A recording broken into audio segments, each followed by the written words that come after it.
네이버는 대표 해외 수출의 성과를 나타낸 순위들을 살펴보는 시간이 똑같이 뭐 선일이 있었는지 하나하나 살펴볼 거고요. 저는 순위를 달리는 남자 순달랑 한종봉입니다. 네, 2024년 처음으로 인사를 드립니다. 제가 작년 마지막 방송 때 마저 못다한 이야기가 있었지 않습니까? 그래서 결산 방송을 제가 진행을 했었는데 근데 2023년은 제가 AI의 해였다고 강조를 막 드렸었잖아요. 근데 그러면 그 분위기가 올해도 이어질 수 있겠느냐가 이제는 훨씬 더 중요한 부분이겠지 않습니까? 그런데 저는 단연코 그럴 것이다. 예스라고 말씀을 드리고 싶습니다. 반짝 끝날 테마가 아니라 모든 곳에 적용되어서 생산성을 올려주는 실체가 있는 기반 기술이기 때문에 그렇고요. 그리고 현재 증시 상황으로 따졌을 때도 그 흐름을 따라가고 있는 것처럼 보이긴 합니다. 그래서 제가 그것과 관련해서 한번 재밌는 거를 하나 보여드릴 텐데요. 자타공인 AI 대장주로 꼽히는 엔비디아가 있지 않습니까? 근데 엔비디아의 경우에는 사상 최고가를 연일 경신하면서 대단한 상승세를 보여주고 있으니까 말이죠. 제가 모든 곳에 AI가 쓰일 수 있을 거라고 말씀드렸는데 엔비디아가 최근에 강한 이유 중 하나가 바로 이겁니다. AI와 헬스케어의 접목이 부각되고 있기 때문에 그런 것으로 보이고요. 연중에 가장 중요한 헬스케어 관련 행사가 JP 모건 헬스케어 컨퍼런스라는 건데 여기에서 엔비디아가 내놓은 AI 기술들로 인해서 신약 개발 과정을 단축하고 또 효율화할 수 있을 것이라는 사람들의 놀라움들이 많이 있었거든요. 이처럼 AI 기대는 점점 더 증폭될 수 있다라고 생각을 하고 있고요. 그래서 오늘은 저번 방송에 이어서 현재 AI에 관해서 더욱더 중요한 이야기를 이어가 보도록 하겠습니다. 자, 이 자료를 한번 보시면요. 이 자료는 제가 AI와 관련된 밸류 체인을 한번 그려본 겁니다. 여기에 있습니다. 여기서 밑에서부터 여기 위에까지 밸류 체인이 쫙 있는데 AI 개발을 위해서는 인프라에서부터 언어 기반 모델, 이게 뭐 챗GPT 같은 그리고 바디 같은 언어 기반 모델, 그리고 마지막으로 최종 소비자를 위한 여러 AI 어플리케이션 등으로 밸류 체인들이 이루어지게 됩니다. 그리고 여기서 우선 가장 투자자들로부터 관심받게 되는 부분이 바로 여기 가장 밑에 있는 인프라 부분이 아닌가 싶습니다. 여기에서 가장 주축이 되는 것이 앞서 언급드린 엔비디아가 있을 것 같고요. 제가 오른편에는 AI 밸류 체인에서 그래서 인프라 부분에 해당하는 관련 기업들을 리스트업을 쫙 한번 기재를 해봤는데요. 잠깐 영상 멈추시고 기업들의 이름 정도를 찬찬히 살펴보시는 것도 괜찮을 것 같습니다. 그리고 물론 향후에는 AI 모델을 만들어서 제공하는 기업들이라든가 그리고 AI 모델을 좀 더 최적화하고 효율적으로 개발할 수 있도록 하는 여러 가지 개발자 도구에 특화된 기업들도 나중에 부각을 받을 수 있을 것 같습니다.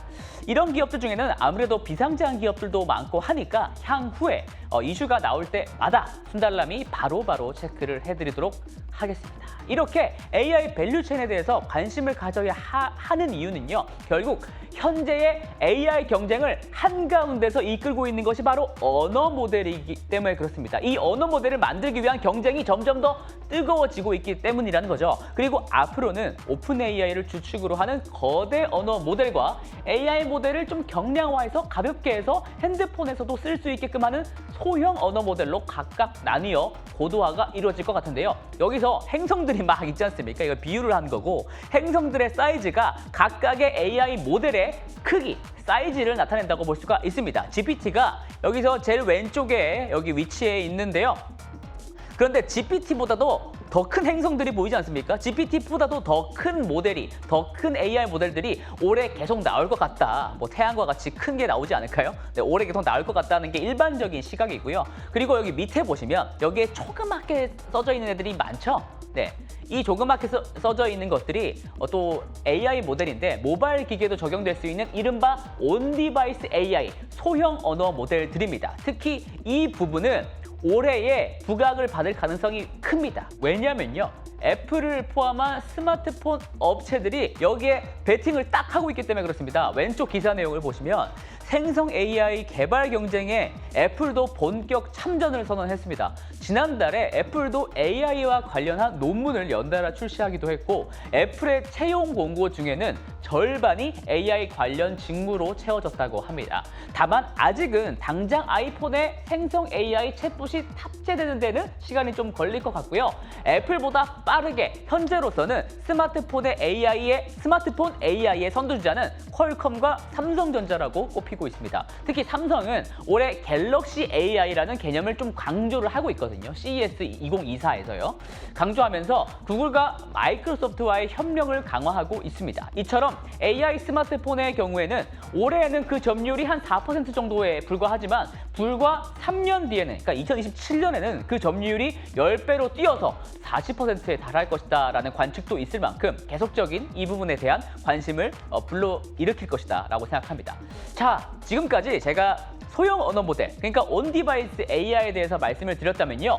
대형 언어 모델은 또 그대로 거기대로 계속 발전을 해 나갈 것이다 생각합니다. 왜냐하면 인간 수준의 AI, 즉 AGI라고 하는 게 있죠. AGI를 개발하기 위한 AI 개발의 최전선의 노력은 작년보다 올해 훨씬 더 격화될 것이 뻔하기 때문에 그렇습니다. 만들기만 하면 세상을 뒤집을 만한 기술이다 보니까 어느 누가 안 이루고 싶겠습니까? 그런데 이렇게 훌륭한 좋은 성능의 AI는 자연스럽게 비싼 GPU가 필요하게 됩니다. 그리고 그 비싼 하이엔드 GPU의 최강자가 엔비디아이기 때문에 엔비디아가 수혜를 볼 것이다라는 시각은 여전히 시장을 지배하고 있습니다. 이 차트에서 보듯이 간단한 차트예요.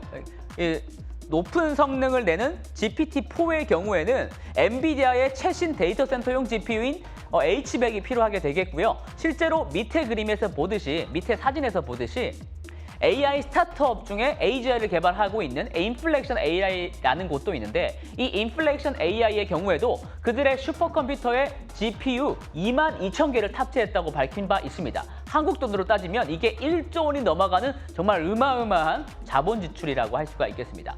이것처럼 AI 개발에는 정말 많은 GPU가 필요합니다. 생성 AI 혁명 이후로는 사람들이 필요로 하는 반도체의 연산력이라는 것이 기하급수적으로 증가하고 있기 때문에 그럴 겁니다. 점점 더 많은 사람들이 AI 서비스를 이용할수록 계산해야 할 게 늘어난다라는 말입니다. 계산기가 결국 컴퓨터죠. 그리고 그 컴퓨터에 많이 들어가야 하는 핵심 부품이 GPU인 것입니다. 과거의 컴퓨터에는 CPU가 핵심이었지만 딥러닝 시대 생성 AI 혁명 이후부터는 그 주축이 GPU로 바뀐 것이다 라고 할 수가 있겠습니다. 여기서 이 표를 보시면 여기서 오른쪽 표를 보시면 정말 흥미롭고 놀라운 수치를 좀 알 수가 있는데요. 만약 1억 명의 사용자들이 챗GPT에게 매일 10번의 질문을 하게 된다면 필요한 연산량이 얼마나 될까요? GPT-4를 처음 훈련했을 때 필요했던 연산량이 그것보다 4배 더 많은 연산량이 매일매일 필요하게 됩니다. 얼마나 많은 GPU와 그리고 AI 가속기들이 필요한지 좀 가늠이 되시죠? 그렇다 보니까 저는 AI 버블이다라고 생각하는 개념에 대해서는 그다지 동의하지는 않습니다. 그래서 저는 차트를 한번 그려봤는데요. AI 버블을 과거 2000년대 IT 버블과 유사하다고 보는 시각이 있더라고요. 그래서 1997년 말부터 2001년까지의 시스코 시스템즈와 최근 3년간의 엔비디아를 한번 비교해봤습니다. 왼쪽 차트 보시면 됩니다. 시스코와 엔비디아의 PER이 시장 전체적인 PER 있죠. 그러니까 시장 PER보다 얼마나 더 비싸게 매매되고 있는지를 제가 나타낸 겁니다. 그러니까 이 수치가 높을수록 시장보다 훨씬 더 고평가, 낮을수록 주식시장 평균 PER가 비슷하게 평가받고 있다라고 생각하시면 됩니다. 시점을 맞춰서 제가 좀 그려보다 보니까 정말 이렇게 비슷하게 올라가더라고요. 고점도 비슷하고. 그런데 확실히 다른 점은 있습니다. 시스코가 이렇게 내려가게 된 것은 주가가 내려가서 그런 것이고요.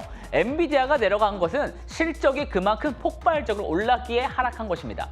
이유가 분명히 다른 것이죠. 심지어 엔비디아는 주가가 사상 최고가를 달리고 있습니다. 그리고 오른쪽 그래프를 보시면요.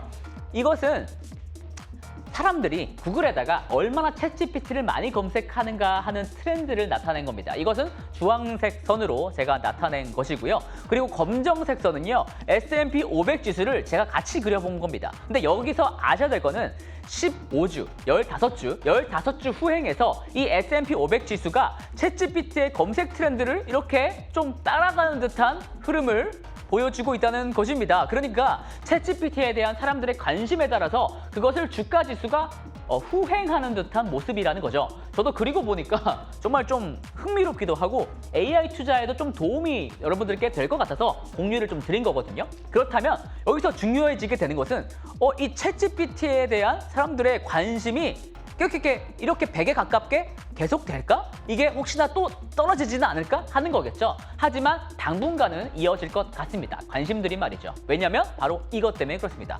지난 1월 10일에 며칠 전이죠. 1월 10일에 오픈 AI가 드디어 엄청난 것을 내놓았습니다. 지난 11월에 순달람에서 긴급 편성 방송을 한 적이 있었는데요. 챗GPT가 또 다른 혁신을 내놓았다면서 제가 GPTs라는 것을 안내해드린 적이 있습니다. 나만의 GPT, 나에게 최적화된, 개인화된 GPT를 만드는 아주 쉬운 방법이 바로 GPTs인데요. 중요한 점이 코딩을 전혀 할 줄 몰라도 챗GPT를 내가 필요한 업무와 상황에 맞춰서 최적화할 수 있는 유용한 도구였습니다. GPTs가요. 그런데 GPTs를 드디어 내가 만든 GPTs를 남들에게 공유하고 또 판매할 수도 있는 온라인 장터가 생겼습니다. 그게 바로 GPT 스토어라는 개념인데요. 마치 애플의 앱 스토어 같은 개념이라고 생각하시면 됩니다. 하지만 방금도 제가 말씀드렸다시피 AI 관련 어플리케이션을 만드는 데 있어서 전혀 코딩을 몰라도 된다라는 점이 다른 것이다라고 할 수가 있겠고요. 또 이게 수익을 창출할 수 있다 보니까 전 세계 사람들이 각자의 GPT들을 개발하고 또 판매하기 위해서 이미 경쟁하고 있기도 합니다. 벌써 수백만 개의 GPTs가 만들어진 상황이고요. 심지어 제가 맨날 잘 들어가던 오픈 AI 사이트가 어제 잠깐 먹통이 발생하기도 하더라고요. 그만큼 많은 사람들이 여기에 지금 몰두하고 있다라는 말이 되겠습니다. 그렇다면 그만큼 오픈 AI는 많은 사람들을 더 많이 유치하고 서비스하기 위해서 GPU를 더 많이 사야 될 수도 있을 것 같습니다. 그리고 이것보다 또 더 중요한 내용은 사람들의 경쟁으로 인해서 더 나은 성능을 보이는 GPTs가 다수 출연하게 될 것입니다. 만약 이렇게 되면 결국 더 많은 사람들이 이 사이트를 찾게 되겠죠. 그렇다면 이것은 AI 대중화를 더 가속시킬 수 있다라고 저는 생각을 하고 있고요. 무엇보다 사람들이 이것으로 수익을 창출할 수 있고 또 이것에 대해서 당연히 오픈 AI는 수수료를 매길 것이기 때문에 오픈 AI 입장에서는 또 다른 매출원이 생기는 겁니다. 매출이 작년에 오픈 AI가 한 2조 원 정도 벌었거든요. 근데 이런 수수료 수입 등으로 인해서 매출이 또 다시 올해 크게 늘어나게 되면 AI 기업들에 대한 거품 논란도 어느 정도 잠재울 가능성이 크다고 볼 수가 있겠습니다. 자, 이처럼 AI는 단순한 기대감이 아니라 사람들에게 분명한 효용을 주는 실체가 있는 기술이라고 할 수가 있겠습니다. 이미 여기서 보듯이 많은 영역에 대해서 AI가 이미 인간 능력 평균치를 뛰어넘고 있습니다. 여기서 검정색 수평선이 인간 평균 능력치거든요. 앞으로 고등학교나 대학교 과제, 그리고 코드 생성이라든가 아니면은 인간의 유머와 상식까지 AI가 인간보다 더 잘 이해하는 순간이 곧 2, 3년 안으로 도래할 수 있지 않을까라고 저는 생각하게 됩니다. 만약에 코딩까지 기계가 더 잘하게 되면 어떤 일이 벌어질까요? 컴퓨터 공학의 개발 속도는 이전과 상상할 수 없을 정도로 빨라질 겁니다. 이처럼 미래는 정말 변화의 특이점 바로 앞에 저희가 서 있는 듯 합니다. 그래서 미래를 예측하는 일이 점점 더 어려워지고 있는데요. 그래도 순달람이 올해에 AI가 어떤 변화를 만들 수 있을지 나름대로 정리를 좀 해봤습니다.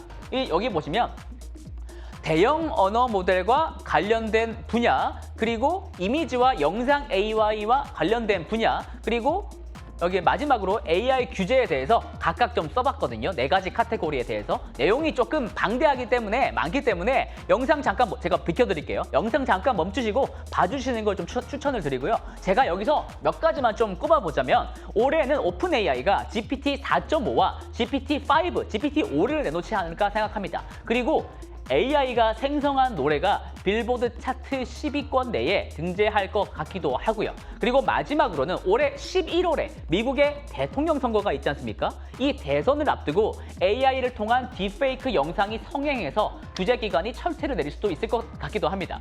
정말 기대가 되기도 하지만 한편으로는 좀 소름 끼치지 않나요? 네.